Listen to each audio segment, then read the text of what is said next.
I was speechless at the sight because what had just happened was my son. I frantically tried to lift the cupboard, but the red liquid flowing from it kept reminding me that he was no longer in this world. When my husband returned home, he was furious with anger after hearing everything. He lashed out at me, accusing me of not taking proper care of our son.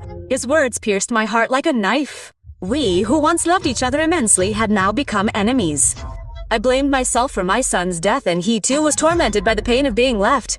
Every day he would stare at his son's picture for hours before suddenly bursting into uncontrollable tears. One day, as I was packing up my son's belongings, there was a knock at the door. I opened the door and was shocked.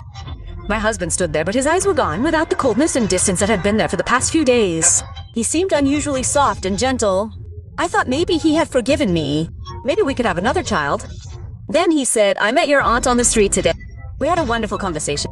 So many memories came back. I was shocked. My aunt had passed away 30 years ago. How did he meet her? I asked. Before I could do so, he said, "Son, are you in the bedroom? I'm gonna check on her." At that moment, I didn't know what to say. Suddenly, there was another knock on the door. My husband's voice came from outside. I panicked. I quickly turned to the living room to see what was going on. But the husband who had just been sitting in front of me, I was stunned. Then, terrified, I opened the door. My husband was standing outside, and as soon as he came in, he started cursing. At that moment, only one question lingered in my mind. Who is my real husband? The next day, I went to see my best friend and told her all the strange events of the previous day. She didn't believe a single word I said. Instead, she said, "You should go to a psychiatrist," and turned and walked away.